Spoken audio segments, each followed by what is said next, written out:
Over on Gatorade, a new college football video is out. In this video, we talk about a 1999 homecoming game between San Jose State and SMU, and how the game got canceled 45 minutes before kickoff. Click the card in the upper right corner to watch. And join me tomorrow night on Twitch at 9 p.m. Eastern, where we'll play NFL trivia for cash prizes. Link to play below. And now, on with our feature presentation. We're here to talk about a time that the Detroit Lions got screwed over by the referees on Monday Night Football. It's October 14th, 2019, and the Lions are going on the road to play the Green Bay Packers. With the Lions leading at 22-20, and the Packers facing 3rd and 4, Aaron Rodgers fires an incomplete pass. However, the Lions get flagged, as Trey Flowers gets called for illegal hands to the face, which was impressive, seeing how his hands never touched David Bakhtiari's face. This awful flag gave the Packers a first down, allowed them to run out the clock, and allowed them to kick the game-winning field goal with no time left to win it 23-22. And this is the story behind the— oh wait, we're not talking about that game? We're talking about a different time that the Lions got screwed on Monday Night Football? Okay, let's try this again.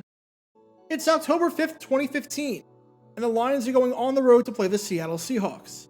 With the Lions trailing 13-10 with 2 minutes left, and in Seattle territory, facing 3rd and 1, Matthew Stafford completes a pass to Calvin Johnson for the first down. However, on the play, Johnson fumbles, and it goes out of the back of the end zone for a touchback. Now there's no doubt that he fumbled. However, the controversy comes at the end, with KJ Wright intentionally batting the ball out of the end zone. That is illegal, and possession should have been awarded to the Lions because of it.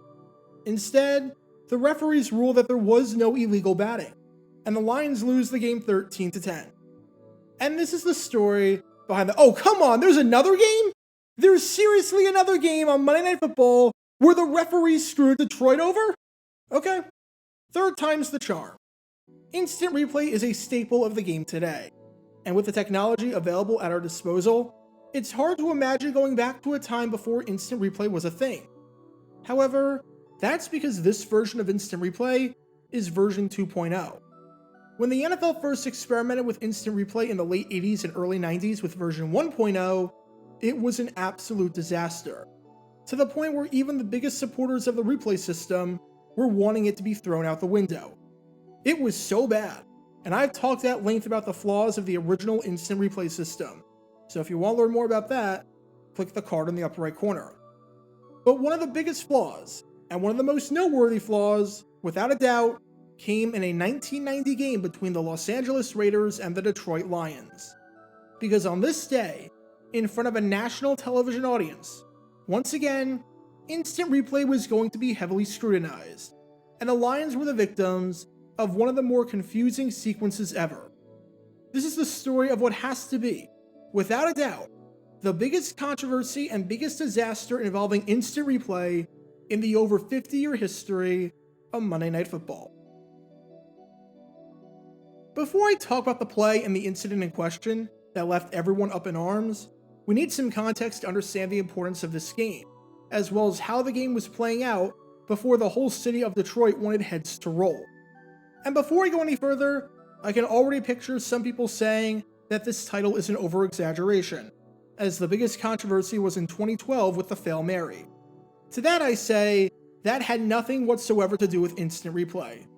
That just had to do with replacement referees who had no idea how to apply the rule, or what the rule was. The issue that we're eventually going to dive into at this game that took place more than 2 decades before that was entirely replay related, as instant replay was directly responsible for deciding the 4th quarter of this super close contest. Having said that, it's December 10th, 1990, and we head to the Pontiac Silverdome for this interconference matchup between the Detroit Lions and the Los Angeles Raiders. This was a pretty big game, aside from the fact that you have a highly anticipated matchup of arguably the 2 most exciting players in the country in Barry Sanders and Bo Jackson, which absolutely lived up to the hype, as on this day, the 2 guys combined for 305 yards and 3 touchdowns. This game had a ton of implications for both teams in the playoff picture. For the Raiders, they entered this one with an 8-4 record, half a game back of the Kansas City Chiefs for the AFC West crown. If you win this game, then with 3 games to go, you're in a tie for first place. Lose this game, and you're battling with quite a few other teams hovering around the 7-win mark for a wildcard spot. And for the Lions, they entered this one with a 4-8 record. Usually, if you're 4-8 with 4 games to go, your season is done. However, the bottom of the NFC in 1990 was a dumpster fire, as the current number 6 seed in the NFC at the time of this game was 6-7 and was below 500. If the Lions lost this game, their season would, for all intents and purposes, be over. However, win this game, and even though you have no room for error with 3 games left, you're only a game out of the playoff picture. There was a ton on the line for both of these teams, and to do it under the lights and in front of a national television audience on ABC made this game all the more exciting. And early on, this game was living up to the hype, and then some. The Monday Night Football producers had to be loving this stretch of games. You had the 10-1 49ers against the 10-1 Giants on here last week, and outside of the 1985 Bears-Dolphins game, the most anticipated Monday Night Football game of all time. And you're following that up with a shootout between Barry Sanders and Bo Jackson? Yeah, sign me up. And this game truly was a back-and-forth affair, and was shaping up to be a classic. By the end of the first quarter, 35 points had already been scored, making it the second highest scoring first quarter in NFL history at the time, with the Lions scoring 3 touchdowns thanks to 2 rushing touchdowns by Barry Sanders and an 11-yard touchdown pass from Ronnie Pete to Jeff Campbell, and the Raiders scoring 2 touchdowns thanks to a 68-yard touchdown catch by Willie Gault and a 2-yard touchdown run by Marcus Allen. By halftime, the Lions led 24-21, but thanks to 2 touchdown passes in the third quarter by quarterback Jay Schrader, with one being to Mervin Fernandez from 10 yards out, and another being to Tim Brown from 3 yards out, the Raiders led it 35-24 at the end of the third. Still, the Lions were right in this game, as a 6-yard touchdown run by Ronnie Pete midway through the fourth quarter made it 35-31, giving Detroit plenty of time to retake the lead and save their season. And when the Lions get the ball back and have it near midfield, they're looking to embark on a touchdown drive to do just that. That's where things start to go off the rails a bit. Because before I talk about the play that led everyone to wonder why the heck you have instant replay, we have to talk about this play, where with 4 minutes left, the Lions are facing 4th down, and after sending their punting team out on the field, change their minds and decide to go for it, knowing that the distance is short and that time is not exactly on their side. I could describe this 4th down play in great detail, but nothing I say can do it justice. Just watch and take a look for yourself, and enjoy the wackiness unfolding before your very eyes. Could be the game for Detroit right here from the 47-yard line as Pete, dancing, steps up, has the first down but loses the football. It's still loose, and now it's not a first down. And it's picked up back at the 28-yard line by Terry Greer. There goes a flag. They had a first down. They lost the ball. They're well shy of it. What happened on that play was Ronnie Pete picked up the first down, but then fumbled. When the Lions recovered it, offensive lineman Harvey Salem knew the situation and knew that where he was, it was not enough for the first down. Because of this, Salem tried throwing the ball backwards to keep the play alive, which obviously did not work out. There's no controversy on this play with the fact that the Raiders get the ball, but no one knew where it should be spotted, which made a big difference in field position. Do the Raiders get the ball at Detroit's 46-yard line, where Salem got the ball and laid on the ground before he threw it?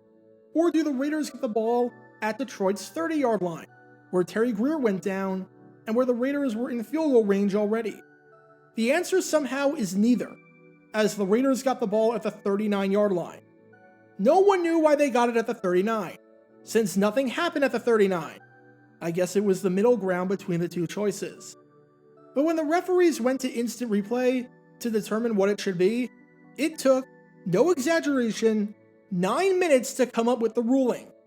9 minutes of just nothing happening, which, as Al Michaels said, sucked the drama out of the game.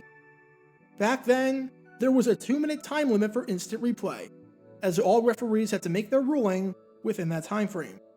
Somehow, this sequence took more than 4 times as long, showing that the referees, under the lights and in a close game, will take whatever time is necessary to make the right call. We don't care about time at the expense of accuracy. We firmly established this precedent by making a call go on for so long that you could do other activities and still come back and miss absolutely nothing. What you've been watching this whole time is sped up footage of the entire thing, just to know that I'm not exaggerating.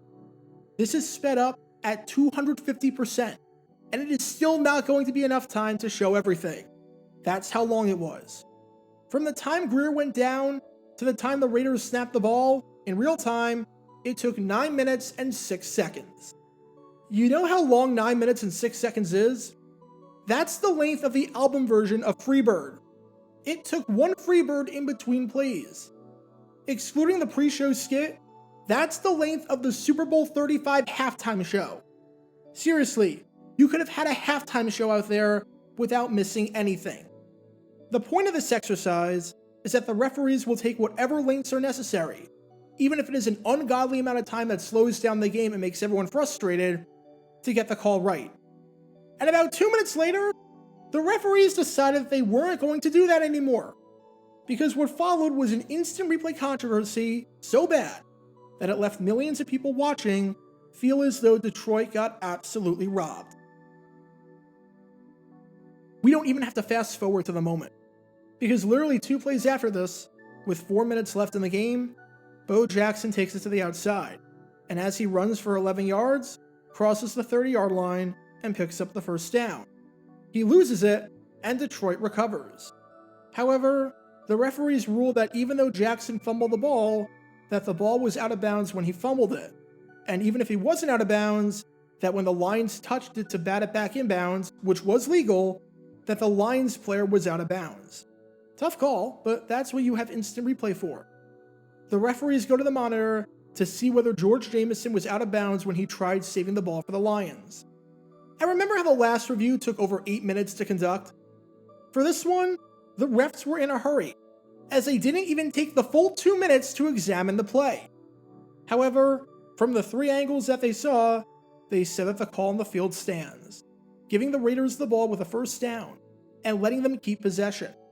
Seems like this is a call that you would want to take your time on, or at the very least, take all 2 minutes necessary and make sure that you have every angle available. And that's because, for whatever reason, the referees did not take their time and wait for the angle that ABC had to come in.